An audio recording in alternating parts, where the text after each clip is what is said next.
दोस्तों इस वीडियो में आपको 5 ऐसे मॉडिफिकेशंस के बारे में बताऊंगा जो कि बाइक के लिए भी नुकसानदायक हैं एंड हमारे जेब से भी बहुत मोटा पैसा वो निकाल लेते हैं। एंड अगर उन्हें जर्नली देखा जाए, हम अगर देखें कि सामाजिक तौर पे या फिर रोड सेफ्टी को हम देखें तो भी वो चीज़ बहुत ज़्यादा नुकसानदायक है। एंड आज की डेट में बहुत बड़े लेवल पे वो चीज़ की जा रही है एंड लोग देख देख के क्योंकि यूट्यूबर्स कर रहे हैं, सो आम जनता भी देख देख के वो चीज़ इंप्लीमेंट कर रही है अपनी बाइक्स के ऊपर, लेकिन दे आर हार्मफुल एंड बहुत ज़्यादा नुकसानदायक है। सो स्टार्ट करते हैं, बहुत शॉर्ट रखते हैं वीडियो को। अगर वीडियो अच्छा लगे लाइक कर देना, चैनल को सब्सक्राइब करके बेल नोटिफिकेशन आइकन को प्रेस कर देना। रीज़न क्योंकि अपने चैनल पर डेली एक ऐसा ही इन्फॉर्मेटिव वीडियो आता है शाम को 5:15 बजे। सो ये रीजंस है। अब मैं अगर अपनी बात करूँ, ये बात मैं कैसे बोल रहा हूँ, मेरा एक्सपीरियंस क्या है। मैं 2011 से बाइक चला रहा हूँ दोस्तों एंड मैंने ये सारे मॉडिफिकेशंस बहुत लंबे टाइम पहले करके मैं देख चुका हूँ ये सब गलतियाँ।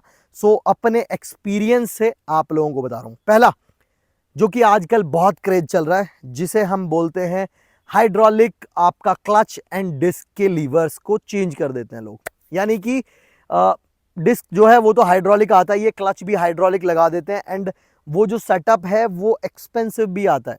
अगर आप ठीक ठाक लेंगे, कॉपी मिलते हैं ज़्यादातर, तो अगर आप लेते हैं 3-4 हज़ार रुपये, 2,500-3 हज़ार रुपये आपके जाते हैं उसमें।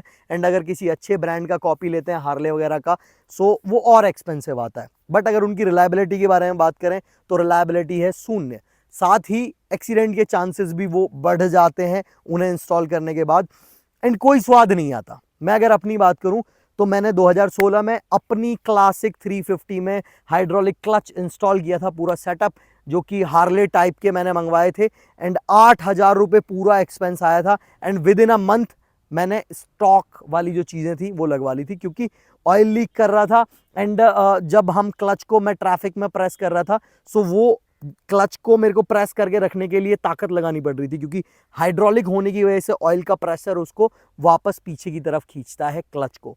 सो अनकंफर्टेबल भी है, पैसा भी जा रहा है, एक्सीडेंट भी हो सकता है अगर पाइप या ऑयल लीक हो जाए कहीं से, और बाइक को भी आप नुकसान पहुंचा ही रहे हो, क्लच प्लेट आपकी खत्म हो रही है। एंड ऑफ द डे अगर आपने लगाया तो नुकसान ही नुकसान है। सेकंड मॉडिफिकेशंस के बारे में, अगर मॉडिफिकेशन के बारे में हम बात करें, जो कि आज की डेट में बहुत ट्रेंडिंग है एंड बहुत बड़े बड़े यूट्यूबर्स बड़े लेवल पे वो चीज़ को इंस्टॉल कर रहे हैं, वो है सॉफ्ट क्लच।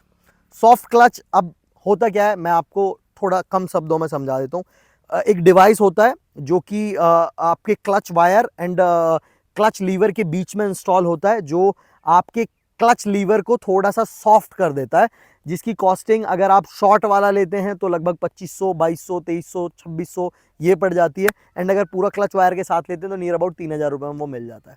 बट वो करता क्या है, क्लच को तो आपके सॉफ्ट कर देगा, इनिशियल स्टेजेस पर आपको लगा अरे भाई ये तो बढ़िया चीज़ है, मज़ा आ गया, कंफर्ट बढ़ गया, लेकिन एंड ऑफ द डे आपकी पॉकेट पर डेंट मारेगा, क्योंकि जहां आपकी क्लच प्लेट चलनी चाहिए थी 25-30 हज़ार 40 हज़ार किलोमीटर, वहां वो उसको 15,000 किलोमीटर में ख़त्म कर देगा। रीज़न क्या है कि जैसे ये हंटर है, अगर हंटर में हमने वो सॉफ्ट क्लच किसी भी ब्रांड का अगर हमने इंस्टॉल कर लिया, सो वो आपके क्लच में जब हम क्लच को भींचते हैं तो क्लच के अंदर स्पेस क्रिएट होता है, क्लच एक दूसरे को छोड़ देते हैं, फ्री हो जाता है इंजन एंड उसके बाद हम गियर शिफ्ट करते हैं। जैसे ही क्लच छोड़ते हैं वापस से क्लच एक दूसरे को पकड़ लेते हैं, चिपक जाते हैं इस तरीके से।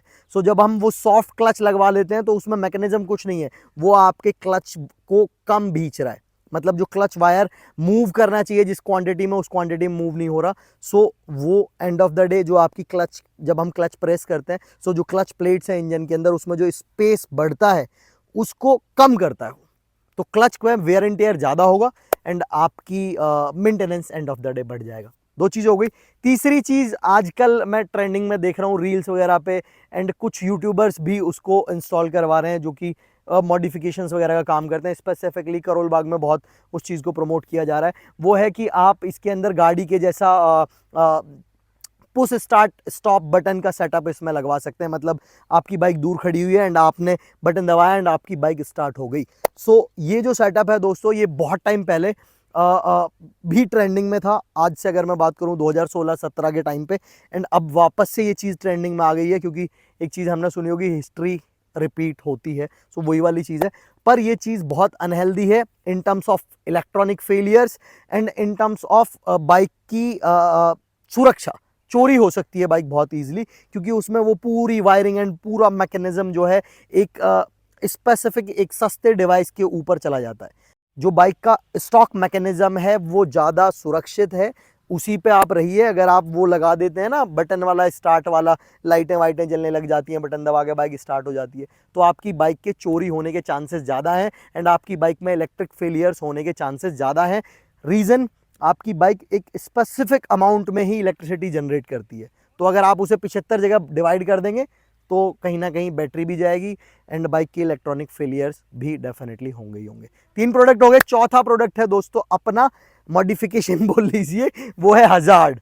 मतलब एक डिवाइस लिया, 1000-1200 रुपये का आया, बाइक में इंस्टॉल करवाया, उसके बाद आपके चारों इंडिकेटर अलग अलग पैटर्न में जल रहे हैं।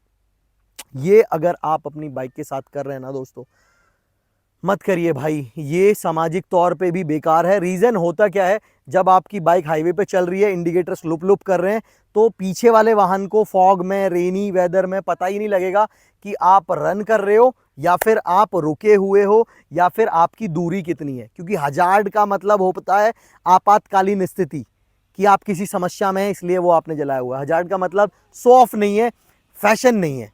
लास्ट मॉडिफिकेशन के बारे में बात करें तो दोस्तों वो मैंने भी किया हुआ है, that is fuel x pro.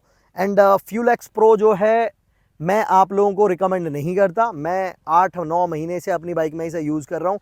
Bike almost 25,000 kilometre चल चुकी है। जब मैंने बाइक ली थी उसके 2-3 वीक्स के बाद ही मैंने इसे इंस्टॉल करवा लिया था। बट मेरे हिसाब से अगर आप केवल फ्यूल एक्स प्रो लगा रहे हैं 10,000 रुपये 12,000 रुपये खर्च करके, तो वो बिल्कुल वैल्यू फॉर मनी नहीं है। कोई मेजर चेंजेस आने वाले नहीं है। फ्यूल एक्स प्रो 10-12 हज़ार का आ रहा है। 10-12 हज़ार में आपका एक परफॉर्मेंस एग्जॉस्ट आ जाएगा, परफॉर्मेंस एयर फिल्टर आ जाएगा एंड आपका इरिडियम स्पार्क प्लग आ जाएगा। 3 चीज़ें फ्यूल एक्स प्रो एक तरफ, ये 3 चीज़ें एक तरफ, आपको फ्यूल एक्स प्रो हल्का पड़ जाएगा। ये 3 चीज़ें ज़्यादा बेटर आपको रिस्पॉन्स देंगी, तो फ्यूल एक्स प्रो मैं रिकमेंड नहीं करता। ये 3 चीज़ें आप लगवा लीजिए 10,000 अगर आपके पास हैं तो। अगर फ्यूल एक्स प्रो लगवाना ही है, सोच ही लिया है कि भाई कुछ भी हो जाए, मेरा मन है फ्यूल एक्स प्रो लगवाने का, तो फ्यूल एक्स प्रो के साथ साथ पावरट्रॉनिक का पिगीबैक ECU भी आता है, वो आप डालिए यहाँ पे एंड तब वो लगवाइए। तो वो पूरा जो सेटअप है वो नियर अबाउट 30-35,000 आपको कॉस्ट करेगा। वो नोटिसेबल चेंजेस लेके आएगा आपकी बाइक की परफॉर्मेंस में एंड वो एक बोले तो वो जो चेंजेस होंगे वो ठीक ठाक होंगे। लेकिन अगर हम देखें 35,000 खर्च करने के बाद जो चेंजेस हमें फील होंगे वो वर्थ इट नहीं है। स्पेसिफिकली रॉयल इनफील्ड की हंटर में तो डेफिनेटली वो नहीं है, या फिर क्लासिक में या मिटियोर 350 में वर्थ इट नहीं है। अगर आपके पास GT है, आपके पास इंटरसेप्टर है, या फिर मिटियोर 650 है, या फिर हिमालयन है, इन बाइक्स में अगर आप डाल देंगे तो आपको बेटर रिस्पॉन्स मिलेगा फ्यूल एक्स प्रो से ही। और पिगीबैक ECU भी डाल देंगे तो बहुत ज़बरदस्त रिस्पॉन्स मिलेगा। बट अगर हंटर की बात करूं या 350cc की बात करूं, तो उसमें आपको मेजर चेंजेस या नोटिसेबल चेंजेस भी आपको फील नहीं होंगे इकलौते फ्यूल एक्स से। तो अगर आप पिगीबैक डाल देंगे तो नोटिसेबल चेंजेस फील होंगे, बट वो वर्थ इट नहीं होगा।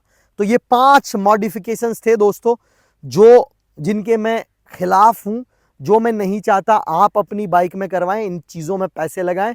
सो आई रिक्वेस्ट यू, प्लीज़ मत करिए, अपनी सेफ्टी को कॉम्प्रोमाइज़ मत करिए, अपने मेंटेनेंस को मत बढ़ाइए।